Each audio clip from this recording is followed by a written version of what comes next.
1 Samuel 16, do 1 a seguir. Ó, chegou mensagem aí. Tomara que seja Jesus.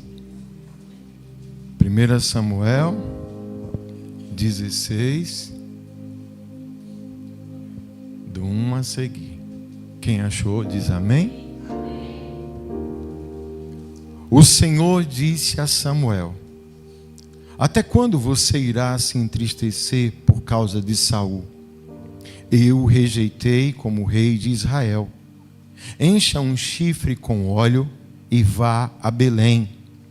Eu o enviarei a Jessé. Escolhi um dos seus filhos para ser rei. Samuel, porém, disse: como poderei ir? Saul saberá disto e me matará. E o Senhor disse: leve um novilho com você e diga que foi sacrificar ao Senhor. Convide Jessé para o sacrifício e eu lhe mostrarei o que fazer. Você irá ungir para mim aquele que eu indicar. Samuel fez o que o Senhor disse.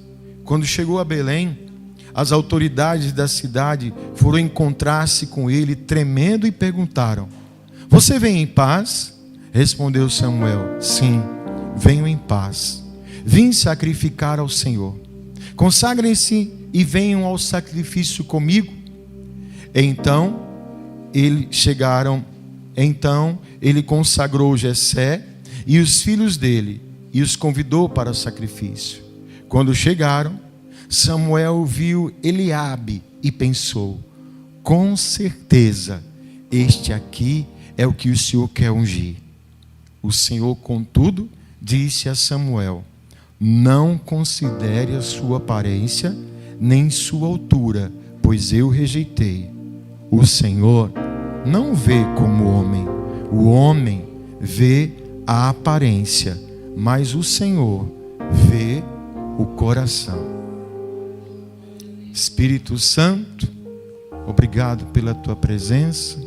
Espírito Santo, trate conosco, é o nosso pedido e te agradecemos desde já, em nome de Jesus, amém. Podem sentar-se, amados.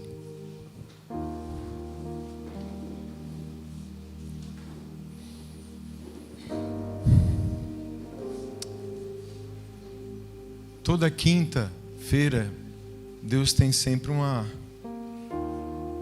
conversa especial para ter com a gente, sabe?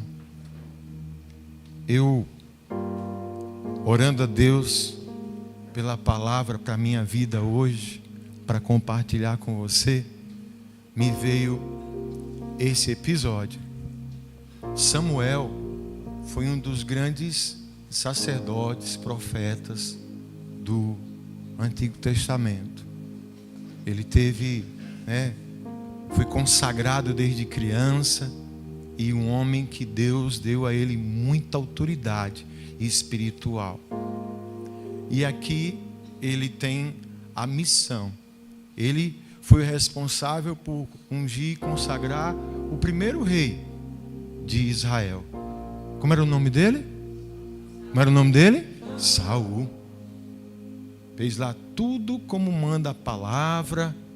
Saul foi ungido, Saul foi cheio do Espírito Santo, mas Saul começou a tropeçar, a falhar de uma forma muito triste diante do Senhor. Aí a Bíblia diz que o Senhor rejeitou Saul. E agora ele já tinha escolhido um novo rei, um homem segundo o seu coração, e precisava que Samuel fosse agora nessa nova missão, consagrar o novo rei. Deus já tinha dito: é lá da família de Jessé, é um dos filhos de Jessé. Pega o óleo que representa o Espírito Santo, eu vou mostrar para você quem é ele. Chega lá, você faz tudo como eu estou falando para você. Samuel ficou até meio preocupado, porque Saul ainda comandava e ele correria o risco até mesmo de ser preso ou morto se ele dissesse, vissem ele na rua: irmão Antônio, você está indo para onde? Eu vou ungir um novo rei. Ele ficou preocupado de mentir. E Deus disse: não, você não vai precisar mentir. Vá fazer um sacrifício ao Senhor. Se alguém perguntar, você não vai estar mentindo. Então tá, aconteceu, ele fez isso. E aí quando ele está preparando ali o sacrifício, vem os filhos de Jessé, e ali com eles, ele bota os olhos em Eliabe. E o texto aqui diz que ele olha assim para ele e diz assim: com certeza esse aqui vai ser o novo rei. Ele bateu os olhos. Eu não sei, irmão, mas descrevem Eliabe como um cara bonito, forte, guerreiro, um dos top de linha ali da época. Então, na cabeça de Samuel, quando ele bateu os olhos, eu estou olhando para o rei. Só que de imediato Deus disse: não, esse aí eu rejeitei também. Não atentes para a aparência. Deus não vê como vê o homem. Deus vê o coração. E aí, irmãos, o Espírito Santo ficou trabalhando comigo e com isso, e veio assim a seguinte palavra: escute só. A gente tem que tomar muito cuidado com os nossos olhos, porque muitas vezes nem tudo é o que parece. Muitas vezes nós podemos cometer terríveis enganos, falhas de juízo, de aprovação, porque muitas vezes nós vamos ser levados pela aparência, vamos ser levados pelo nosso pensamento, vamos ser levados pelo nosso coração. E eu pedindo muito a Deus que me ajudasse a trazer essa palavra, porque muitas vezes a gente acaba, sofrendo, fazendo o outro sofrer, porque nós não estamos, na verdade, procurando enxergar as coisas como elas realmente são. O Senhor, Ele trabalha, Ele vê além dos nossos olhos, e a gente tem que tomar muito cuidado, porque como seres humanos, escute, os nossos pensamentos, as nossas interpretações, os nossos julgamentos podem estar completamente errados. Quem está entendendo isso aí? E isso pode custar muito caro. Muito caro. Tem pessoas que já são capazes até, na mente delas, de saber, Elisângela, o que a outra está pensando. Eu já sei o que você está pensando. E é o professor Xavier agora? Consegue ler a mente do outro? Eu já não pela cara da pessoa, pastor. Pelo jeito da pessoa, pastor. Quem está entendendo isso? Nós precisamos tomar cuidado. Eu fico imaginando Samuel, já estava em tempo de tirar a tampinha lá do chifre, que o chifre era usado como uma garrafinha de óleo, para ungir. E Deus, não, você está olhando para a aparência? Não é esse não, meu irmão. Não é esse não. A palavra de Deus para nós hoje, ela veio tratar conosco a respeito disso. Sobre que a gente comece a passar, preste atenção, a questionar os nossos pensamentos. Porque nem sempre aquilo que eu acho que é o correto ou que é errado é verdadeiro. E às vezes, escute, eu posso me enganar. E às vezes você também pode se enganar. Porque muitas vezes nós estamos só olhando, vou chamar aqui, a aparência. É o que a gente acha, é o que a gente imagina. E nem sempre aquilo que a gente acha e o que a gente imagina é certo. Na palavra tem muita coisa sobre isso. Muita coisa. Eu disse, Senhor, quanto mais eu não posso encher, para a conversa não ficar muito comprida. Eu sei que você é uma pessoa inteligente e está entendendo que Deus quer falar com você nessa noite. Deus quer que você não se engane, nem sofra, nem faça ninguém sofrer. Então na palavra, por exemplo, eu entendo que muitas vezes as nossas emoções, sabe, Aninha, a gente pode se confundir. Pense numa coisa que pode dar confusão no ser humano, são as suas emoções. Dependendo da hora, né? Lá em Mateus 14, 25, olha só. Alta madrugada, Jesus dirigiu-se a eles andando sobre o mar. Quando o viram andando sobre o mar, ficaram como, irmãos? Aterrorizados. E disseram que é um fantasma. E gritaram de medo. Chamaram Jesus de fantasma. O que foi que fez com que eles tivessem essa interpretação? O medo. Aquela emoção para eles confundiu os sentidos. Eles estavam com Jesus. Já tinham visto Jesus fazer de muita coisa. Óbvio que teve o choque de ver o Alisson andando na água. Então, olha o pensamento. É um fantasma. Eu gosto da resposta de Jesus. Deixa de doidice, rapaz. Vocês são doidos. Sou eu. Sou eu, o Senhor. Que fantasma o quê? Mas muitas vezes o que é que acontece? Emoções, elas vão confundir o nosso julgamento.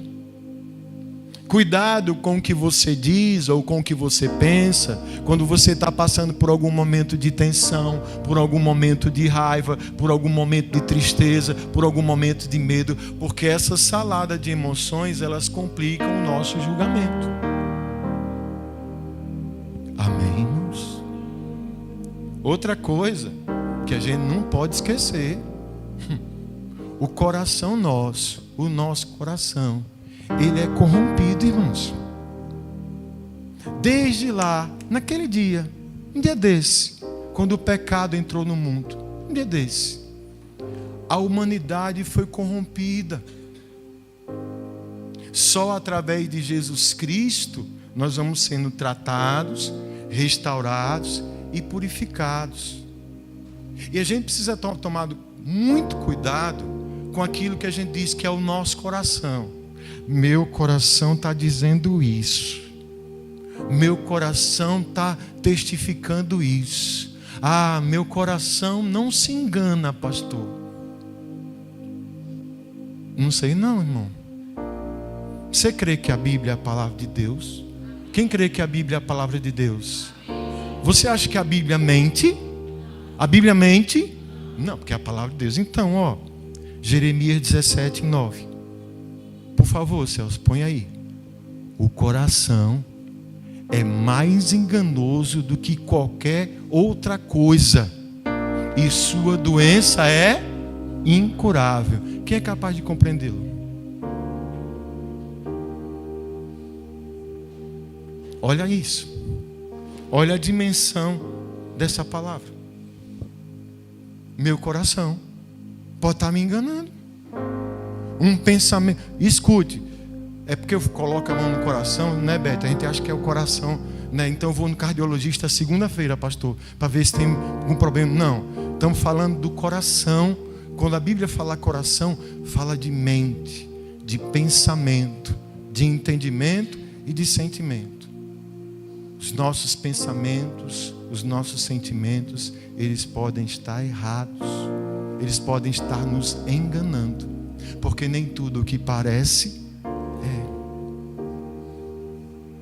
é. Eliabe parecia um rei, mas Deus disse: esse caba não é rei não. Eu vejo o coração dele, e ele não é o rei que eu escolhi. Escute isso, até para você também ficar tranquilo. Pastor, falam A, falam B de mim. Escute, como é que está teu coração? Está em Deus? Deus está vendo o teu coração.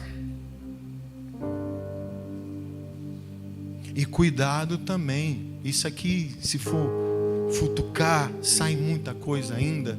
Mas cuidado também com o que você acha ou com o que você pensa a respeito de você mesmo. Tem gente que se acha a última Coca-Cola do deserto, a pessoa mais importante, a pessoa que tem que ser, sabe, carregada nos ombros, tem que ser glorificada. E já tem gente que se acha o pó da poeira do sapato de lado de não sei quem, que é um nada. Mas é isso, pastor? Nem tudo o que parece é. Repito, erros de interpretação, erros de julgamento podem trazer prejuízo para nós e para quem está perto da gente. A palavra de Deus vai nos ensinar o caminho para isso. Precisamos aprender a sermos guiados pela sabedoria de Deus. É por isso que nós precisamos do Senhor. É por isso que a gente tem que consultar Deus sempre, Douglas. É por isso que a gente tem que estar, porque vivemos nesse meio de situações de confusão de pensamento, de sentimento. As aparências falam muito alto. Então só Deus, a gente pede, então Senhor, eu quero, me ajude a ver como o Senhor vê. Aí o irmão de Jesus fala lá, Tiago, capítulo 1, versículo 19 e 20.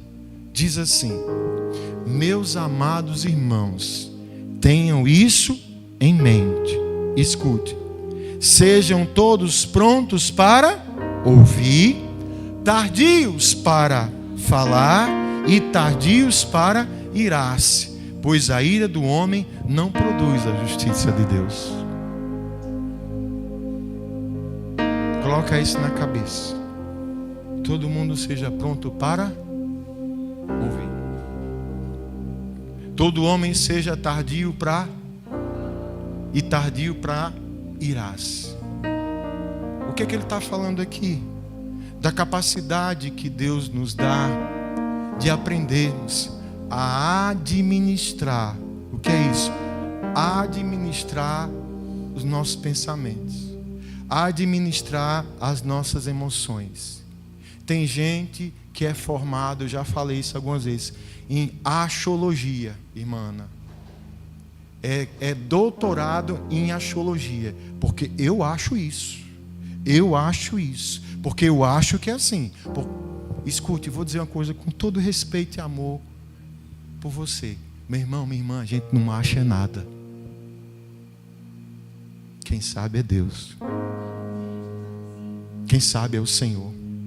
Deus é quem vê. Então, Senhor, me ensine a não ser tomado muitas vezes pelo calor do momento, porque no calor do momento eu sofro e posso fazer alguém sofrer também, com os meus julgamentos, que podem estar na maioria das vezes equivocados e trazer prejuízo para mim. É pedir a Deus essa sabedoria, pedir a Deus esse discernimento. E olhe que está cada dia mais difícil, porque a gente vive no mundo, Sérgio, de aparência. Uma vez eu vi uma história, talvez alguém conheça essa história. Diz que um pastor ia assumir uma igreja grande, já tradicional, e ele quis fazer uma experiência. Ninguém conhecia ele, irmão Antônio. Ele se disfarçou de mendigo, todo rasgado. Ele botou uns mau cheiros nele. E aí ele foi para a igreja no dia da posse. Ele foi para a igreja de mendigo. Ele disse que foi tanta cara feia para ele. Teve irmão que fazia assim. Rapaz. Ele tinha avisado, obviamente, a dois lá para poder deixar ele entrar. E o pessoal já estava, os diáconos não estão doidos, não viram esse homem entrar não. Bota esse homem para fora, está fedendo. Olha a roupa desse homem. E o pastor que estava lá, que ia passar a igreja, sabia. Ele conduziu o culto. E aquele homem lá, e todo mundo desconfortável. Quase todo mundo da igreja desconfortável. Aí ele disse, irmãos, agora vamos receber o novo pastor da nossa igreja. Aí veio o mendigo e sobe. Dá para imaginar a cara da igreja? Dá para imaginar? E às vezes chega a gente tão cheirosa na igreja, com roupa tão chique, tão bonita, mas com o coração tão podre. Coração tão longe do Senhor. Você consegue entender isso? Meu ex-patrão, ele trabalhava na concessionária de carro, na Contorno, ele até fala isso. Ele trabalha na parte mais de peças. Aí fica lá, às vezes o vendedor fica tudo se batendo lá porque não chega ninguém. Aí diz que chegou um senhor com a roupinha bem... Sabe aquela camisa de gente do interior que usa uns 30 anos, que a camisa já dá para ver a pele? Já viu? Eu tinha uma camisa assim, mas quando era lá. Vocês conhecem a camisa? Né? Aquelas calças folosadas com remendo, aquele chinelo de couro e um chapéuzinho. Aí ele entrou, um velhinho assim, e começou a perguntar, irmão Alberto, o preço das caminhonetes lá. E só que quem disse que quem ele queria atender o velho ficava, vá você, vou nada. Vá você, vou nada. Esse veio se embora. Ele falou, rapaz, ninguém vai me atender aqui não. Aí o rapaz impôs, não, ele fez sem acreditar, quanto é essa caminhonete? Aí ele fez X, eu não lembro o preço na hora. Quanto está o preço da caminhonete agora? Uma Hilux, Sérgio, está quanto? 200 mil? 200 mil assim. Aí ele fez 200 mil, ele fez assim, e a vista é quanto? Quanto é a vista? Aí o que? Aí o cara fez lá, é isso, eu vou levar. Aí um saco assim, ó. Tá aqui, ó. Vou levar agora, por favor. Os outros que não foram atender o velho, pense. Quantas vezes também a gente se engana, irmãos, com tanta coisa. Quantas vezes a gente está pensando coisas que esses pensamentos estão todos errados. Escute isso. Se nós buscamos intimidade com Deus, o Espírito Santo de Deus, ele começa a falar cada vez mais alto no nosso coração. E quanto mais intimidade com Deus eu tiver, mais comunhão com o Espírito Santo eu tiver, mais sensibilidade eu vou ter à sua voz. E vou evitar de errar, de julgar, de apontar, de condenar, de me equivocar com as coisas. Entenda isso no teu coração. Entenda isso no teu coração. Eu preciso desse discernimento para administrar as minhas emoções. Preciso desse discernimento para administrar a minha vida. Repito isso, porque muitas vezes nem tudo é o que parece. O pastor chegou com a cara meio feia, está com raiva de mim. Não, às vezes eu estou doente. Às vezes eu estou com um problema na minha casa. Não estou com raiva de você. Passou e não falou comigo, está ficando metido. Não é assim que acontece? É assim. Mas muitas vezes, onde é que está o problema, né, Nil? Pode estar aqui. Pode estar aqui. Amém. Você fica em pé um pouquinho comigo. Por favor.